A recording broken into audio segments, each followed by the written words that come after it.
and we'll see what damage has been done in the last year since I gave a loan to it to my son-in-law.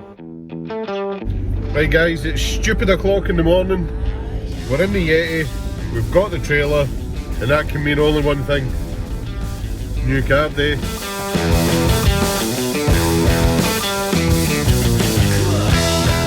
But I'm also going to pick up Stuart, because we're not picking up one car, we're picking up two cars. So stay tuned and find out what's happening.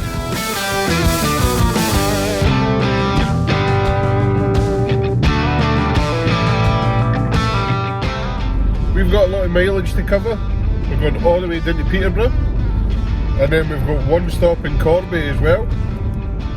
So, time to just get the hammer down and get going.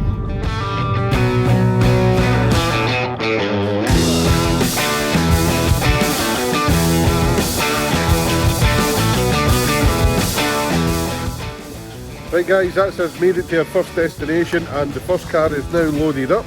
If you've been a long time subscriber to the channel, you'll probably know what I'm picking up. But I'm not going to show you just yet. We're going to head up to Corby and pick up our second car, and then we'll show you both of them.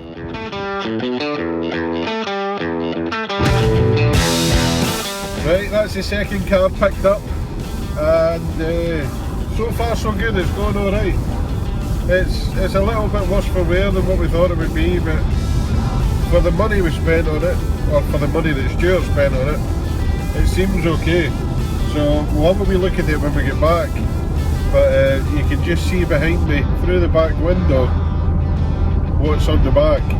If you know what it is, drop it in the comments and we'll see how many people guess it right.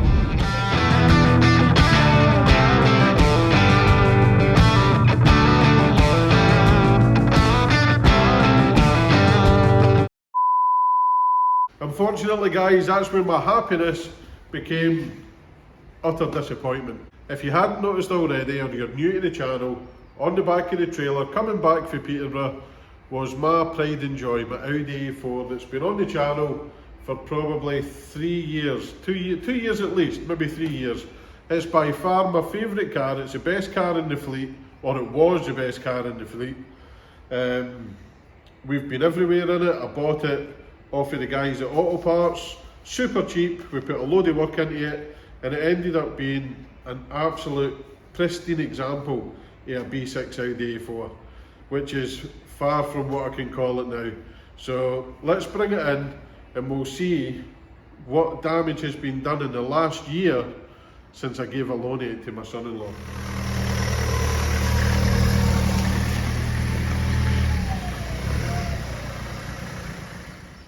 Right, if you guys have never seen this car before, I'll try and insert some pictures on the screen now. It was never ever perfect, but me and Charlie managed to replace the rotten wings on it. We painted it, we touched a few bits up. It was all fully machine polished, so there was no marn on it. It was always coated with the Infinity Wax product, so always had great water activity, always beaded, always fully protected. The wheels were always protected. The interior was always pristine. It was always a nice place to sit. Nice leather steering wheel, everything was all good. And yeah, it had the revamped 1.9 TDI, so it made good power. And other than that, it's got the full, very rare and very expensive at the time Vector body kit. We also added the Porsche wheels to it, and it's just a great example of a B6 Audi A4. But now, it's looking a bit worse for wear. Where do I start? It's hard to see at the moment because it's been raining and it looks like the car's never been washed in the year that I gave him it. So, I mean, there was always, these suffer a lot with rust appearing at the top here in this rain gutter. Now, when I kept on top of it, it was always kept clean, it was always kept waxed and protected. The rust never ever got any worse. And now it's actually completely bubbled, broke through the paint, and it's like actual brown rust. It's just really bad now. So that needs done, and it's the same on the other side. Now, the bottoms of the doors They didn't have any rust on them, or they had like very, very minimal swelling. Again, if it was kept clean, kept waxed, kept in toppy, they would never be in the state they're in now. But look at these.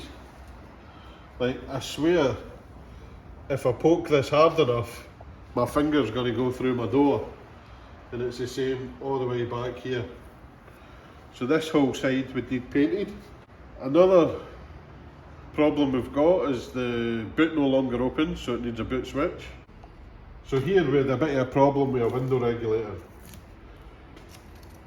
Managed to get a window regulator Amazoned straight to the house, like almost a year ago. And it's still sitting on the back seat. It's never been fitted. All they've done is duct tape this up with some parcel tape. So yeah, it's never ever been done. On this side, I can see the rust starting to swell here because the door blade is swollen out. We've got much the same issue on the roof, although not as bad. And then this front wing went from having a very small amount of surface rust here to like just being completely bubbled and corroded all the way around. As you can probably tell, I'm a bit down about this because I really did like this car, and I've got loads of good memories with this car, and I think that's one of the most important things about a car. You can have whatever car you want. It's about the memories that you have with your car, the experiences, the drives, everything you've done with it, and that's the hardest bit. But yeah, engine bay, it looks exactly the same as the way I gave him it. I don't think he serviced it the whole time he had it. And one of the worst things, I think it was literally the day after he got it stuck in I don't know what happened. I think he aquaplaned off the road, but he ended up stuck in a ditch, and he damaged the vector kit. So this was all going to need repaired. It's all cracked and insecure under here. And then there's another story that he also hit a pheasant on the way to work, so this is all going to need repaired as well.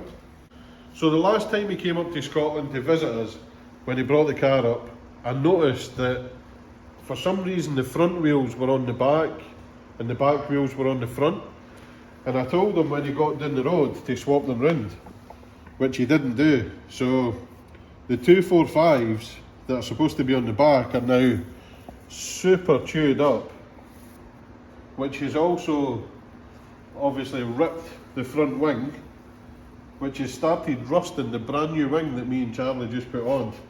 So yeah, this wing's ruined as well now. It's all ripped and torn in here. So that would need done. It's been left lying for a while, so the brakes are all tight. Look at the kerb mark on my Porsche wheels. The one thing I asked not to do was kerb my wheels. And look, kerb marks on my wheels, so they're going to need a refurb as well. Yeah, it's just been neglected.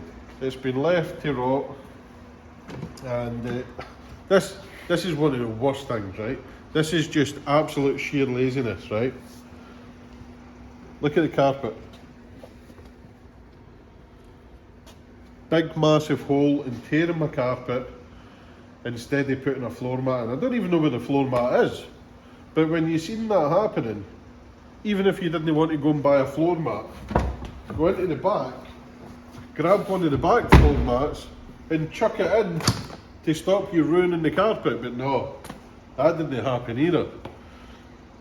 And then of course, it had a non-start fault, which caused it to be lying for a while. And it turns out that there's apparently a loose connection behind the speedo clocks that stops it starting, and if you fit them properly, it won't work again, so we have to leave them like this in order to make it go. So yeah, it's just been neglected for a whole year, and now it's got to the point where I think what do I do? Is it worth putting the time and money in to try and do it? It pretty much needs a full respray by the time we've repaired the kit. The suspension all needs replaced.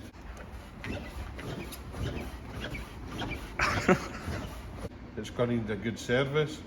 There's like things like this, look, ripped door seals, all down here as well.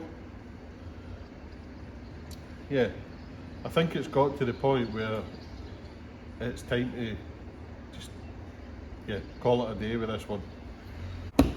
Right, so here's the plan. Obviously this wasn't the only car we brought back that day, so hang on to the end of the video and we'll show you what that second car was.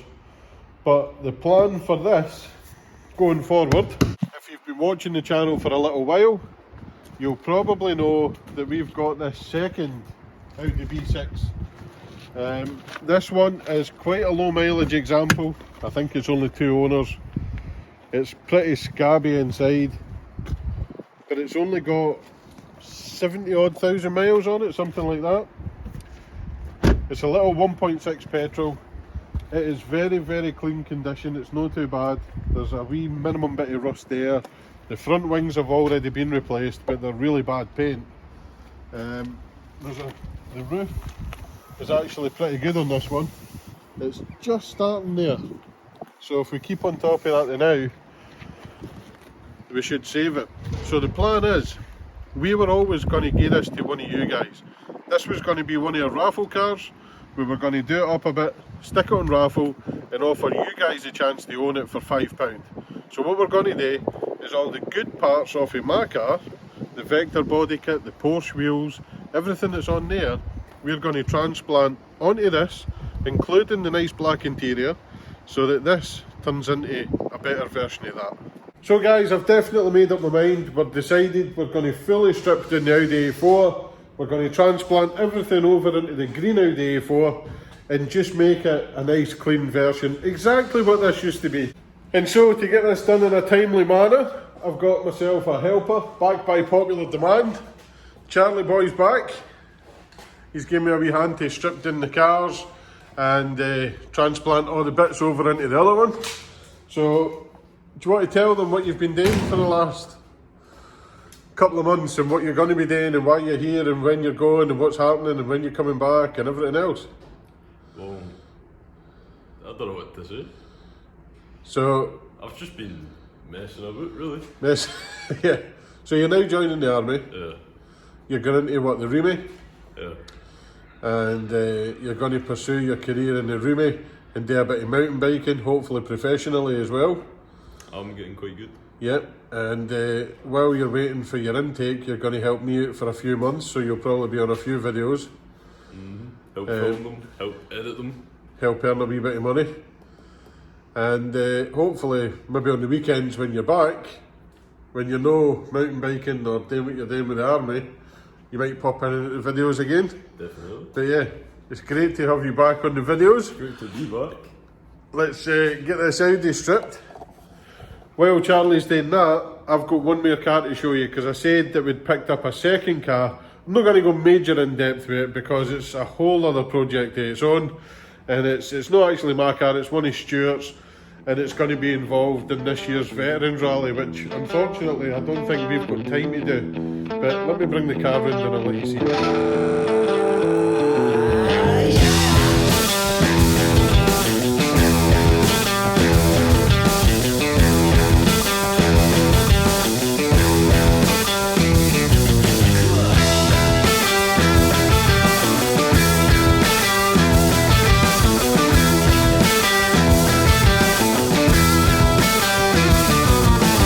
Hey, there we go guys, it's a little MGZR.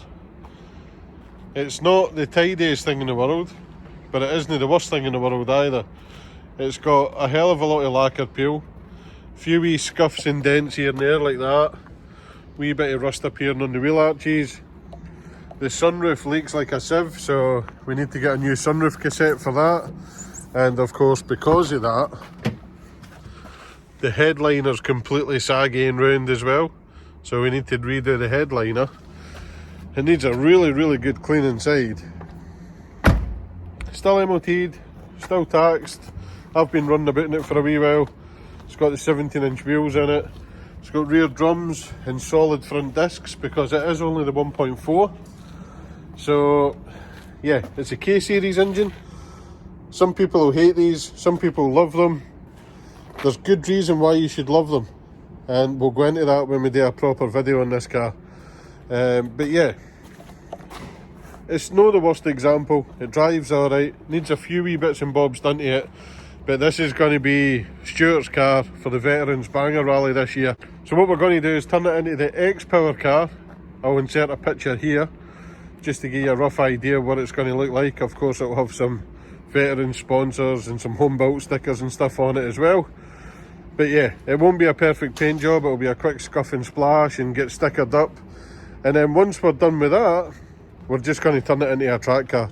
We're just going to have some fun, we're going to take it to Knockhill, we're going to do run what you bring track days, and generally just have a load of fun with it, because it doesn't owe us a lot of money, we got it cheap enough. It's already had the engine rebuilt, it was rebuilt by the guy who worked at Abarth Racing, who owned it. So hopefully the engine rebuild's been done properly. I've noticed that it's not got the thermostat upgrade, so we'll probably upgrade it to the pressure release thermostat rather than the temperature one, because that's what saves the head gasket on these.